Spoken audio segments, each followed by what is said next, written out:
ертеде ішкі жүніп. Төре халық бұбашы кеттік ойынымызды бастайық одыңды. Ал кеттік. Иә достар, бүгін біз қай жерге тоқталдық? Әрине біз бүгін Бірінші бөлімнің екі жалғасы болып табылады. Иә. Бүгін біз әрине заттарды құрастыруды үйренеміз дегенбіз. Сондықтан кеттік заттарды құрастырайық. Сіздерге түсіндіре кетеміз. Біз мынаяқта шамалы заттарды жинадық, бірақ ол әрине жеткіліксіз. Сондықтан біз қазір тезірек мынаяқта заттарды жинайық. Бізге берілген уақыт тығыз. Сондықтан тезірек заттарды жинайық. Мынаяқта Йоко деген болады, соны кесейік. Йоко. Аты да қызығы Йоко. Иә. Йолка? Иә, Йоко. Біздің Йолкамыз. Осыны алып, сосын бізге тағы да Йоко тұр екен міне. Осыны да алайық. Бұл бізге жіпті береді. Иә. Ал жіп не үшін қажет екенін көре жатарсыздар. Міне, қазір айтамыз. Асығы жүр бе? Иә, асығы жүр. Отымыз ұшқып, артта. Отымыз ма не? Отымыз ұшқып. Ойбу, бізде ағаш бар ма екен? Ағаш салып жіберейік отқа. Біз шамалы мына жерде дамыдық, сіздер жоқта. Міне мысалы осындай отын жасау үшін бізге 5 ағаш керек. Және де қазір осы 5 ағашты істеу үшін мысалы клавиатураңызда S әрпін басасыз. Сол кезде міне осы құрастыру меню шығады. Бұл менюде міне campfire деп тұр, ол отын деп аударылады, яғни шағын. Осыны басып, сосын крафт дегенді басасыз, сол кезде отынды кез келген қалаған жеріңізге қоюға болады. Және де бұл отын азаяды, сондықтан жаңағылай ағашты салып отырасыз. Шын өмірдегідей ғой, бір сөзбен айтқанда. Сосын былай жигалкамен алып жағасыз, болды. Бұл отынға крабтарды, рактарды жаңағы пісіруге болады. Енді біз мынаяқта затты құрастыруға көшейік. Бізге ағаш қажет. Бізге бірақ ағаш қапты. Сондықтан біз... Қосын япыстау үшін. Иә, біз жаңағы жизнь дейміз ғой.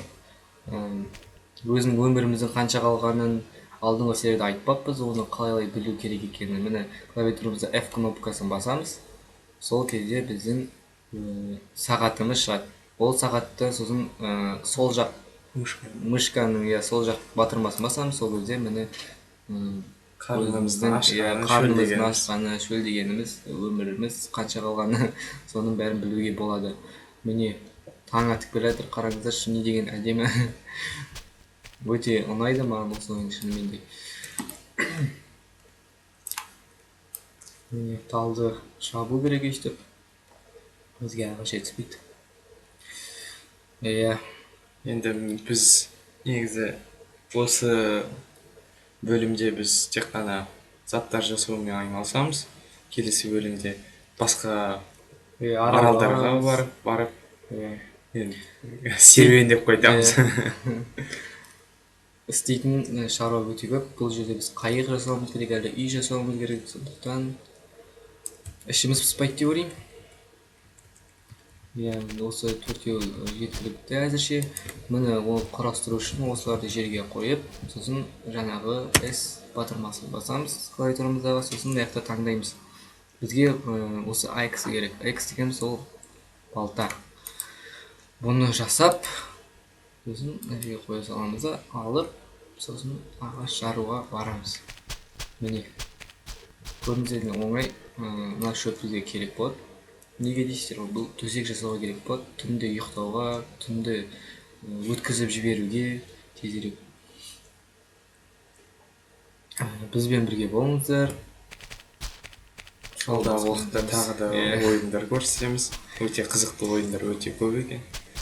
Сіздерге көрсетуге тырысамыз. бәрін үлгереміз әлі де алда. Қарап отырсаңыздар. Ағаш жарылып жатыр, міне шынымен де көрдіңіздер ме?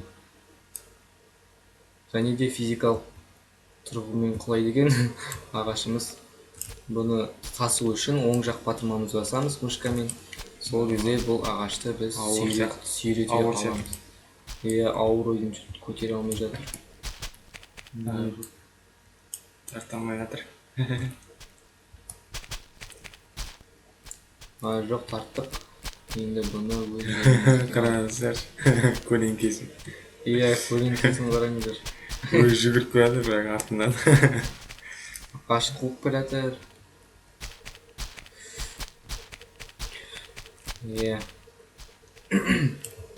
Сол айтпақшы, сосын айта кететін жағдай ол кокос. Кокосты жеуіміз үшін біз бүйтіп шабуымыз керек.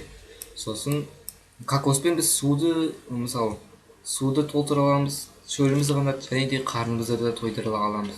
Бұл бізге өте жақсы. Ол үшін біз міне осылай жарамыз, сосын тағы да бір рет осылай жарылғаннан кейін тағы да бір рет аламыз. Сол кезде міне қозғалғаннан кейін ол жарылады.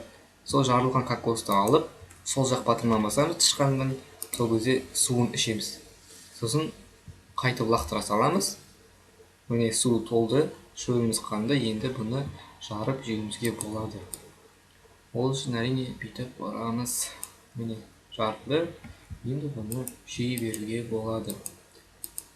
лақтырға секілді. Жегені қызық әрине.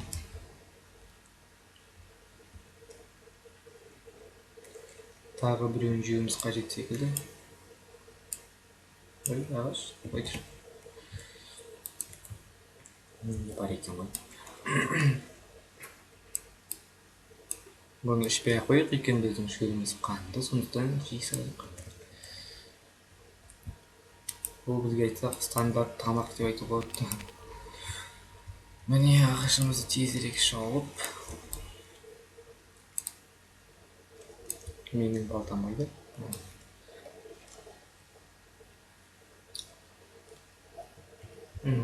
Тағы да не айтуға болады бұл ойын туралы. Сол бұл ойын туралы біраз айтатын нәрсе көп шынымен де. Әлі қызықты көретін нәрселер де көп, біз өзімізде біле қоймаймыз. Алдағы уақытта көреміз. Алдағы уақытқа сіздермен бірге көреміз. Арнамыздан алыстамаңыздар. Осыдан кейін жарнама жібер. Шынымен де сіздер бізді қолдаңыздар. Өйткені сіздер қолдасаңыздар, біз ары қарай видеоны түсіруге шабыт оянатады. Бір сөзбен айтқанда, ағашымыз шашырап кетті. Ағаш қайын кетіп кетті. Өйткені көрермендер болмаса, түсіруге желание дейміз ғой, болмайды сондай. Мына тасты бұзуға болады, екіге бөлуге болады. Бұл тасты екіге бөліп, біз екі жарты бөлік тасты пайда болады. Ол екі жарты бөлік. Ол екінші жата берсін. Оны алып біз одан не жасауға болады дейсіздер ғой. Одан біз мынау балық аулайтын, не деп айтсақ болады, найза ма? Найза деп айтуға болады. Өзіңізді қалай атағыңыз келеді, солай атай берулеріңізге болады. Міне осы найзаны алып біз балық аулай аламыз, бірақ оны біз сосын жасаймыз. Сосын бізге тағы керек зат, ол балта дейміз бе, оның да білмеймін. Оған тас керек әрине, ол балғаға ұқсас, бірақ ол құрылысқа керек. Егер ол балта болмаса, біз ештеңе құрастыра алмаймыз. Жаңа ағаштан алсам, опқа керек. Шашлик істейміз. Кәуәт.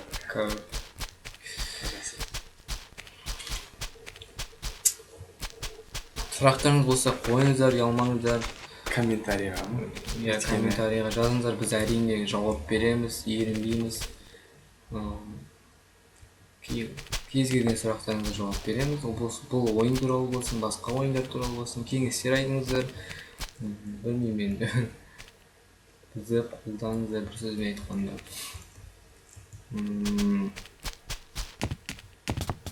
Мен таңға бардым. мынандай жерде осындай заттар жатыр, шатыр жатыр, темір жатыр. Өте қызық. Шынымен де мүмкін басында білесің бе Жайхан, бұл адам самолеттан құлайды. Шынымен де мүмкін біз самолетті табуымыз керек шығар. Бұл ойынның мен шынымды айтсам финал дейміз ғой аяғын. Бұл ойынның аяғын көрген жоқпын. Бұл ойынның аяғы жоқ ой деймін. Жоқ шығар. Білмеймін. Былай киноға сүйенсек, изгой деген киноны көрген шығарсыздар, Робинзон Крузо туралы. Сол кезде қайықпен келіп алып кетеді. Сол сияқты бізді де мүмкін қайықпен келіп алып кетуі керек шығар. Бірақ білмеймін, мүмкін алып кетер ме екен. Әзірге білмейміз. Иә, бұл ойын немен бітетінін де білмейміз. Бірақ бұл ойынның соңы жоқ шығар. Өйткені солай естідім, өзім білмеймін шынымды айтсам. Егер соңы жоқ тексеріп көреміз. Иә, соңы жоқ болса, ол әрине өкінішті өте. Өйткені соңы болғаны жақсы еді. Міне тас әкелдім. Міне бізге хаммер деген зат керек. Ол құрылысқа арналған балта дейміз бе, балта деп айта берейік. Бұл болмаса, мысалы біз бірдеңе құрастырамыз десе, осыны қолымызға алып, S кнопкасын басамыз. Сол кезде бізге мына жерде үй жабдықтары ашылады. Foundation дегеніміз ол үйіміздің Шатыры. Жоқ, шатыр емес, бұл бетон дейміз ғой, жоқ, бетон емес, пол. Пол дейміз бе, не дейміз? Еркек. Пол, еркек. Пол емес, темірден істейміз ғой. Пол емес, біз бұны ағашын істейікші. Неге? Ұнамады ма? Ой, шығып кетіппін. Пол емес, пол, бетон, үйіміздің Бастапқы бөлігі. Бастапқы, иә, жүретін бөлігі, бір сөзбен айтқанда. Түсінген шығарсыздар енді. Бұны жерге қоюға болады, бүйтіп пол қылып жаңағы жерге. Немесе бұны суға қойсаңыздар, бұл бізде қайық болады, шынымен де. Қайық болмай ма? Қайық болмайды. Бірақ болатындығын алдыңғы версиясында. Мен ойнағам десе. Бірақ мынау жаңа версиясында болмайтын сияқты. Мұны бүйтіп қоямыз. Бұл біздің жүретін полымыз. Иә. Енді бұл полымыздың қабырғасын соғуымыз керек. Ол үшін бізге әрине ағаш керек. Өте көп ағаш. Иә, бізге 8 ағаш керек, қателеспесем. Сол тағы не айтуға болады? Көріңіздер қалай ойнайтынымызды. Сіздердің көргендеріңіз бізге де ұнайды. Шатыр ма? Жоқ, бұл қаңылтыр дей ма дейді. Жоқ, шатырға қыдырып істеуге бола ма деген сөз. Жоқ, бұны ағаш ретінде пайдалануға болады. Ағаш ретінде болғанда бұдан да мысалы жаңағындай пол жасауға болады, бұдан да қабырға жасауға болады үйдің, солай сияқты. Қабырғасын содан жасаймыз. Содан? Міне well деген ол үйіміздің қабырғасы.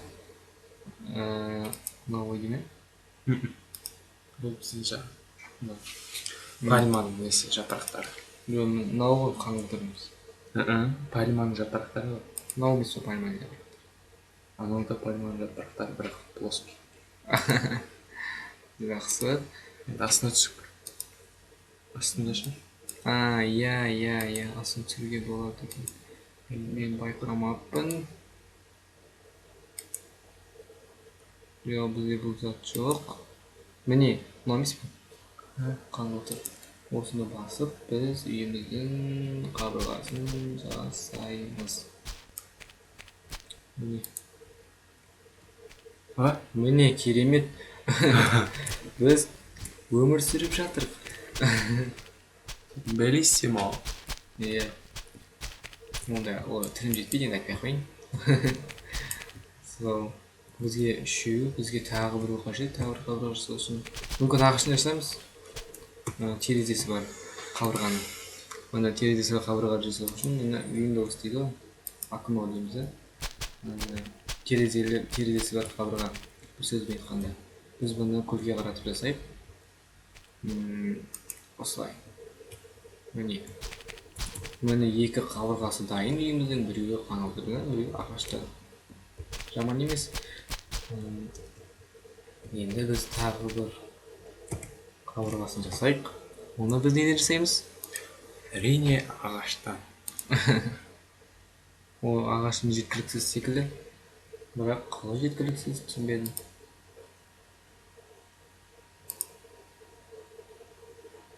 Мынадан жасайық.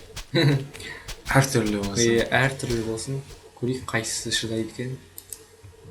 Иә, сені айтқан рас болыпты, бұл шақырақ екен. Енді соңғысын біз жасаймыз. Әрине есік жасаймыз да? Әрине есіксіз үй боламыз. Иә, ол үшін бізге арчес деген керек. Оны да біз жапырақтан жасайтын секілдіміз, бірақ бізде ағаш көп екен. Plank арчтан жасайық. Бұл да ағаш ой, қателеспесем. Иә, өте әртүрлі. Иә, бізге күрделі аудару, сондықтан бізге көмектесіңіздер. Біз аудара алмай жатырық мына жақтан. Міне есікті неден жасаймыз? Темірден жасаймыз, да? Өте әдемі. Міне бүйтіп есігімізді жасадық. Міне есікті ашу үшін сол батырманы басып тұрамыз. Сосын үйімге кіреміз. Енді бізге шатырын жасау ғана қалды. Сосын үйіміз дайын. Бірақ үйіміз кішкентай шағын, сондықтан. Бірақ жаңбырдан қорғануға болады, егер шатырын жасасақ. Қазір біз енді ағаш жарайық шамалы тағы да. Иә. Сол Уақытқа да қарап отыру керек. Иә, дұрыс айтасың. Осы шатырын жасап тезірек, сосын осы жерден тоқтатайық, Енді келесі бөлімді күтіңіздер. Бұл бөлім сонда бізде зат жасау және де үй жасау болып аталатын болады. Сондай бөлім болды, үй жасау бөлімі. Видео ұнады деген ойдамыз. Иә. Ұнаса лайк басыңыздар. Қосылыңыздар, тіркеліңіздер, сұрақ қойыңыздар, кеңес беріңіздер, комментарий қалдырыңыздар. Біз сол сұрақтарыңызға жауап береміз. Енді біздің мына жерге Негізі сілтемесі алғашқы видеода ілінген. Иә, бар сілтемесі сол жерден бұл ойынды баса аласыздар. Енді төбесін біз немен жасаймыз? Флоурстың төбесі ме? Точно? Бізде ағаш көп екен. Сондықтан ағаштан жасаған жөн секілді. Иә, дұрыс айтасың. Флоур деген ол Енді баспалдақ жасамасқа. баспалдақ? Дұрыс айтасың. Баспалдақ жасап, сонымен осы жерден тәмамдайық видеомызды. Өйткені уақыт тығыз түсініңіздер. Баспалдағымызды біз Ағаштан әрине. жарайды, ағаштан болса, ағаштан жасайық.